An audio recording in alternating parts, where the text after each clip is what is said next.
Hamatana Hanifla'a, le plus grand cadeau. L'histoire que je vais vous raconter aujourd'hui est une histoire qui nous a été rapportée par le Rav Yoel Kahn, qui est le Choseh Rashi, celui qui avait l'habitude de répéter les discours Ma'amari Sichot, discours Chassidi du Rabbi, qui lui-même a entendu cette histoire du Shliach Rashi, du délégué principal et le premier délégué du Rabbi en Argentine, qui était le Rav Baumgarten. Et voilà l'histoire que ce Rav a racontée au Rav Yoel Kahn. Il lui a dit que un jour, il y a un garçon qui s'est rapproché du judaïsme. Et bon, avec le temps, c'est quelqu'un qui a fait une très grande tchouva. Mais il était malheureusement, il s'avère qu'il était attaché avec une goya. Et malgré le fait de s'être rapproché de la Torah, ça lui était extrêmement difficile de se séparer de cette non-juive. Qu'allons-nous faire? On lui a expliqué la gravité de la chose. Et lui, qu'est-ce qu'il a fait? Il s'est entêté. Il a fait prendre conscience à cette demoiselle l'importance du judaïsme jusqu'à ce qu'elle soit convertie. Donc c'est devenu une guillorette, une convertie en bonne et due forme. Mais le hic de la chose, c'est que ce garçon, il s'avère, on n'a pas su, c'est un Cohen. Or, vous savez tous et toutes, Cohen a sauvé guillorette. Un Cohen ne peut pas épouser une convertie. Ceci pose un vrai problème. Tous les rabbinim ont essayé de dissuader. Tu es en train de perdre ta k'una, ta prêtrise, c'est une chose qui est très grave. Comment tu vas épouser une guillorette, une convertie? Qu'à cela ne tienne, ce garçon n'écoutait personne. Jusqu'à ce que le Rav Baumgarten, avec qui il discutait, lui dit écoute, tu n'écoutes pas un Rav, tu n'écoutes personne. Rends-toi à New York et pose la question au Rabbi.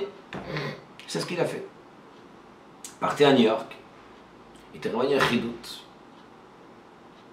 en audience privée, après avoir écrit un papier, une demande de bénédiction. Il a expliqué sa situation. Et le Rabbi le regarde et il lui dit la chose suivante. On dit sur moi que je suis un grand lamdan, que je suis un grand érudit en Torah. Mais qu'il y a certainement sur terre des personnes qui sont encore plus lamdanim que moi. Ils sont encore plus forts que moi, plus érudits que moi en Torah. Mais malgré tout, aucun de nous n'avons ce privilège, ce titre d'être Cohen. Car la keuna, la prêtrise, n'est pas le résultat d'un travail d'une personne. C'est matana min hashamayim, c'est un cadeau du ciel. C'est un cadeau qu'Hachem a donné. C'est une kudusha, c'est une sainteté qui est donnée du ciel, alors qu'un homme, par ses propres forces, ne pourra jamais arriver à ce niveau-là. Et à toi, le Rabbi lui dit, Akadosh Baruch Hu t'a donné Hamatana Hanifla'a Azot, ce si grand cadeau, cette kdusha, cette sainteté particulière et unique qu'est la prêtrise.